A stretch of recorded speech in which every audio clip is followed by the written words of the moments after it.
क्रम में आगे हैं प्रियंका, दिल्ली पुलिस कांस्टेबल।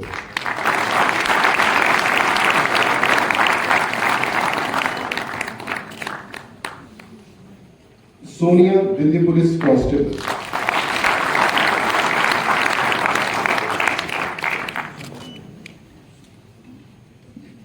क्रम में आगे हैं Rinku, Delhi police constable.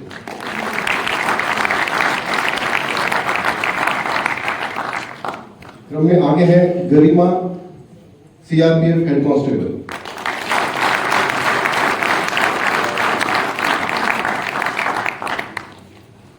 Shallu, revenue CBDT MTS.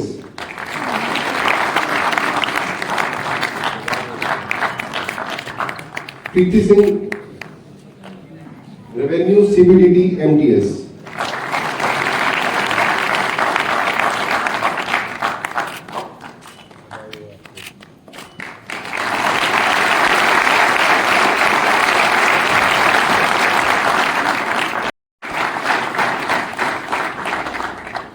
Lokesh Yadav, constable के पद पर, Delhi police.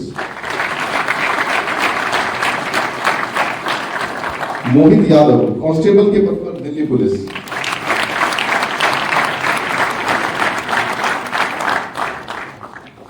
Nikash, head constable, CR.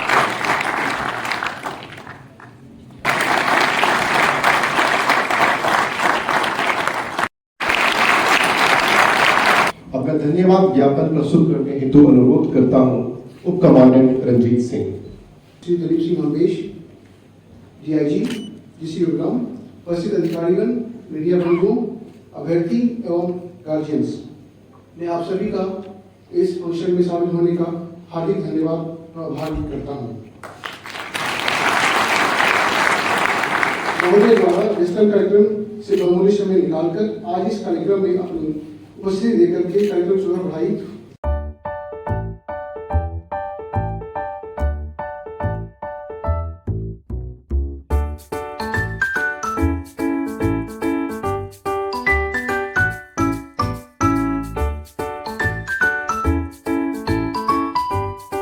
देखिए, ये आज 12वां ऐसा मौका था। मेरा सौभाग्य है कि इससे पहले भी कई अलग जगह जाकर ऐसे रोज़गार मेले में शामिल होने का मुझे मौका मिला। आज 1 लाख नियुक्ति पत्र माननीय प्रधानमंत्री जी के कर कमलों से दिए गए हैं। टोटल 8 लाख हो जाता है इससे फिगर जो है। देखिए, इस समय स्थिति ये है कि ओवरऑल हमारी जो इकोनॉमी है, अर्थव्यवस्था है, वो पिछले 3 क्वार्टर में 7.6% पे ग्रोथ हुई है। इकोनॉमिक ग्रोथ के साथ government employment, private sector employment, informal sector employment, ये सब बहुत तेज़ी से बढ़ रहे हैं। और मैं समझता हूँ आने वाले एक समय में, जब मैं देखता हूँ 2014 में जब माननीय प्रधानमंत्री जी ने दायित्व संभाला, उस समय क्या था, आज क्या स्थिति है और आने वाले 5 सालों में क्या होगा। अब सिर्फ हम ये नहीं कह रहे, दुनिया में सब इकोनॉमिस्ट, जो रेटिंग एजेंसीज, वो सब कह रही है कि अगले 5 सालों में भारत जो है ना ग्लोबल विश्व भर में 3 टॉप इकोनॉमी में से होगा। तो मैं तो सब बच्चे जो हमारे हैं, युवा, जिनको आज नियुक्ति पत्र मिले हैं, उनको मैं बधाई देना चाहता हूँ। और मैं समझता हूँ कि ये जो हमारी अमृत पीढ़ी है, क्योंकि अब से लेके 2047 तक माननीय प्रधानमंत्री जी का संकल्प है कि 2047 तक, पर मुझे पूरा विश्वास है कि 47 से पहले हम विकसित देश बन जाएंगे। और इनको ये अमृत पीढ़ी संभाल रही है। मेरी जनरेशन का तो समय, हाँ, हम तो मैं समझता हूँ कि बहुत भारत का जो 2047 और आगे जाके जो हमारी पुरानी वो गोल्डन ईरा था, वो एक दोबारा वापस आ रहा है। इसमें कोई कंपैरिजन ही नहीं है, ठीक है। मैं तो मोदी जी की टीम में आने से पहले मैंने 1974 में, किसी ने मेरी जब परिचय दे रहे थे, 1974 से लेकर 2013 तक तो मैं एक सरकार में अधिकारी था। फॉरेन सर्विस में था उस समय में और अब में कोई कंपैरिजन ही नहीं है। मैंने एक दो हमारे जो एक मंत्रालय है हाउसिंग एंड अर्बन अफेयर्स को एक छोटा सा मैंने आंकड़ा दिया कि पूर्ण 10 साल में क्या हुआ तो अब 10 साल में क्या हुआ। देखिए ये कुछ तो मैं समझता हूँ नीतियों में कमी थी पहले, मैं 2004 और 14 की बात कर रहा हूँ। कुछ लीडरशिप के फ्लॉज थे, कुछ हमारे उस समय 2004 और 14 के बीच में भ्रष्टाचार और इनके लिए थोड़ी टॉलरेंस थी। और आज मैं समझता हूँ हम भारत सिर्फ अपने पैरों पर ही नहीं खड़ा हो रहा, इतनी समस्याओं का सामना करना पड़ा। मैं आपको महामारी की एक एग्जाम्पल देता हूँ। ये कोई नॉर्मल पैंडेमिक नहीं थी। मैं तो जिनीवा में भी पोस्टेड रही मेरी, न्यूयॉर्क में भी मैं संयुक्त राष्ट्र को एक्रेडिटेड था, राजदूत था। देखिए जैसे सार्स का जो फर्टिलिटी रेट है जिसके कारण मृत्यु होती है वो कोविड से 17% था, उसका 17% था, कोविड का तो कम था, पर इसकी ये एबोला, सार्स, स्वाइन फ्लू वैसे नहीं थी। ये 1918 में एक स्वाइन फ्लू आया था, उतनी भयानक ये पैंडेमिक थी।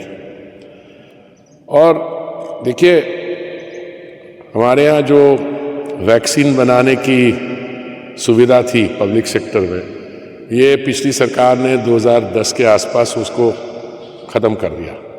तो 2019 के आखिर में जब इस महामारी का सामना करना पड़ा तो शुरू से लेके वैक्सीन मैन्युफैक्चरिंग हमने डोमेस्टिक करी और उसका क्या नतीजा है मुझे अभी एग्जैक्ट आंकड़े तो याद नहीं है। 224 करोड़ से ज़्यादा वैक्सीन डोजेस बनाई, मुफ्त बांटी और संयुक्त राष्ट्र में 193 शायद देश हैं, उसमें 100 से ज़्यादा देशों को हमने सप्लाई की है, ठीक है। और उस समय के उनके नेता क्या कहते थे, वो कहाँ मोदी जी हमारे बच्चों की वैक्सीन क्या है, ये केस बना रहे थे बाहर से महंगी वैक्सीन इंपोर्ट करने का। और हमने ये दिखाया मोदी जी के भारत ने कि हम सिर्फ वैक्सीन बनाएंगे नहीं पर दुनिया भर को सप्लाई भी करेंगे। ये तो मैं आपको एक एग्जाम्पल दे रहा हूँ। तो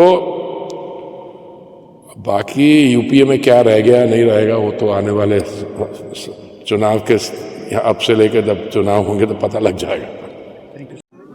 आज जो मैं कि मौजूद हूँ CRPF कैंप कादरपुर, जहाँ पर नरेंद्र मोदी जी के द्वारा 1 लाख बच्चों को आज चयनित किया गया था। उसी बीच में आज जो कि मंत्री जी के द्वारा बच्चों को आज नियुक्ति पत्र दिया गया, उसी बीच में हमारे साथ कुछ बच्चे मौजूद हैं। तो मैं उनसे जानता हूं कि आज जो कि नियुक्ति हुई तो कितनी उनको खुशी हुई है। सबसे पहले आप नाम बताइए। आप? नगमा नाम है मेरा। कहाँ से आई हुई हैं? मैं लखनऊ से हूँ। लखनऊ से। क्या आज जो कि कौन सा डिपार्टमेंट में आपकी नियुक्ति हुई? मेरी ministry of health and family welfare में हुई है। कैसा लग रहा है जो कि रोजगार मेला लगा के नियुक्ति पत्र दिया जाए? बहुत ज़्यादा अच्छा लग रहा है, बहुत प्राउड फील हो रहा है। और आई थिंक इस माध्यम से मेरे पेरेंट्स बहुत प्राउड फील कर रहे होंगे आज मुझ पे। तो मैं I just can't express how happy I am and I am glad very much that I got this opportunity. Thank you to this government. Thank you. क्या नाम है आपका? मुस्कान। हाँ मुस्कान जी, आप कहाँ से आई हुई हैं? आप कौन सा डिपार्टमेंट में आज की आपकी नियुक्ति हुई? मैं सोनीपत से हूँ और मेरा ये CRPF हेड कांस्टेबल मिनिस्ट्री में सिलेक्शन हुआ है। आज मुझे बहुत खुशी है क्योंकि आज मेरे भाई को भी CISF ड्राइवर में उसको भी जॉइनिंग लेटर मिल रहा है। तो आज हम दोनों भाई बहन घर जाएंगे, हमारा बहुत इंतज़ार करें हमारे पेरेंट्स। तो मैं इस चीज़ की ये सर बहुत कम टाइम में, जैसे हम 12th के बाद हमें 2 ही साल हुए हैं जैसे तैयारी करते हुए, बहुत कम टाइम में लगता नहीं था ऐसे इतनी जल्दी हम नौकरी ले लेंगे। फिर 2 साल तक तो कोई फॉर्म ही नहीं निकलते और बहुत कम टाइम में सरकार में हमें अच्छे तो क्या कहना चाहेंगे प्रधानमंत्री जी जो ने रोजगार मेला लगा के आप लोगों को नौकरी प्रदान कर रहे हैं? उनका बहुत बहुत धन्यवाद करना चाहूँगी जो ने हमें, हमारे परिवार को, हमारे देश के भविष्य को उज्जवल करने के लिए कदम उठाया है। धन्यवाद। क्या नाम है आपका? सुनीता जी, आप कहाँ से आई हुई? रेवाड़ी से आई हूँ। रेवाड़ी से। क्या कौन सा डिपार्टमेंट में आप नियुक्ति हुई है? दिल्ली पुलिस में हुई है कांस्टेबल। जी, तो किस तरह का कैसा आपको अनुभव हो रहा है जो कि आपने यहाँ जो कि प्रधानमंत्री जो जी के द्वारा नियुक्ति पत्र जो कि बांटा जा रहा है? बहुत ही खुशी हो रही है, बहुत ही प्राउड फील हो रहा है। ठीक है, धन्यवाद। क्या नाम है आपका? सोनिया जी कहाँ से आई हुई हैं? हिसार से आए। तो ये बताइए कि रोजगार मेला आपने कभी सोचा था क्या कि इस तरह से मुझे नौकरी बुला के दिया जाएगा और हमें यहाँ नियुक्ति पत्र डायरेक्ट दिया जाएगा? नहीं, ऐसा तो कभी सोचा ही नहीं था कि ऐसे रोजगार मेले लगेंगे और इस तरह से ज्वाइनिंग लेटर मिलेंगे। और मैं सीआरपीएफ हेड कांस्टेबल में सिलेक्शन हुआ है मेरा।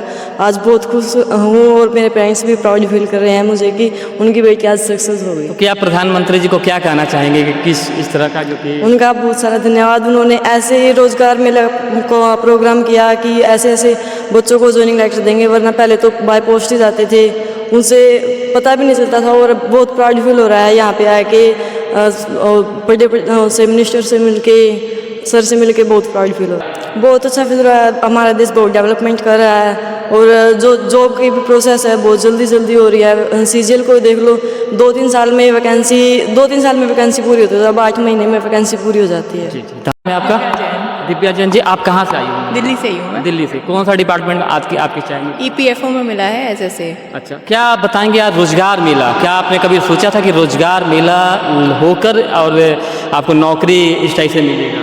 नहीं, रोजगार मेले का पहले बहुत सुना था, तो पता भी नहीं था कि इसमें कैसे मिलता है। नहीं, 2014 के बाद क्या आप कहेंगे, क्या उससे पहले आपने कभी किसी कभी नहीं सुना था, लेकिन जब इसके बारे में सुनने में आया तो लगता था पता नहीं कैसे यहाँ पे नौकरियाँ मिल जाती हैं। तो आज इसका पार्ट होके बहुत अच्छा लग रहा है। क्या कहना चाहेंगे प्रधानमंत्री जी के बारे में? प्रधानमंत्री जी की ये वाली जो इन्होंने ये निकाली है स्कीम बहुत अच्छी रही और इससे लोगों को प्रोत्साहन भी मिलता है ताकि वो भी इस मेले का पार्ट बन सकें। रोजगार मेला में जो कि कुछ पेरेंट्स हैं उनसे मैं बात करता हूँ। क्या नाम है सर आपका? मेरा नाम सुब्बे सिंह है जी। क्या आप बताएंगे सर, आज जो कि रोजगार मेला सीआरपीएफ केंद्र में जो कि आज जो कि आपके बच्चे आपके किनको आज? मेरा बेटा है जी। तो क्या आप बताएंगे सर किस डिपार्टमेंट में उनका आज नियुक्ति मिला? मेरे बेटे को दिल्ली पुलिस में। जी। तो क्या आपने कभी सोचा था क्या कि रोजगार मेला के द्वारा भी हमें बुला के इस तरह से नौकरी प्रदान किया जाए? नहीं, मैंने ऐसा नहीं सोचा था, क्योंकि मैं देखता था कि भ्रष्टाचार का बोलाबाला रहता था, कहीं पेपर लीकेज होते थे तो कहीं वैसे ऊँचा मतलब सिफारिश होती थी। लेकिन जब मेरा बेटा मेहनत करता था तो मुझे लगता था कि इसकी मेहनत हो सकता है बेकार जाए। पर आज मुझे बहुत खुशी हो रही है और गर्व भी है कि मेरा बेटा देश सेवा एक दिल्ली पुलिस का जवान बनकर करेगा। तो क्या कहना चाहेंगे प्रधानमंत्री जी? मैं कहना चाहूँगा प्रधानमंत्री जी ने बहुत ही अच्छा काम किया है, जो भ्रष्टाचार मुक्त मतलब भर्ती की है और बहुत ही ईमानदारी के साथ जो योग्य बच्चे हैं उनको रोज़गार का अवसर मिला है। और मैं लोगों को कहना चाहूँगा, नए बच्चों को कहना चाहूँगा कि मेहनत करें। मेरा बेटा दिल्ली रह करके मेहनत करता था, यहाँ बहुत पढ़ाई करता था, और जो ईमानदारी से मेहनत करेगा, ईमानदार सरकार है, सभी को रोज़गार मिलेगा। हमारे माननीय प्रधानमंत्री मोदी जी ने बहुत ही अच्छे कार्य किए हैं, सराहनीय कार्य किए हैं। ईमानदारी से नियुक्ति पत्र जो ये काम किया है भर्ती का, तो मैं कहना चाहूँगा कि और मेरे मतलब सोच भी है कि प्रधानमंत्री जी को इसका बहुत फ़ायदा मिलेगा। हम चाहते हैं कि हमारा प्रधानमंत्री ऐसा ही रहे और आगे भी ऐसे ही ईमानदारी से देश को आगे बढ़ाता रहे।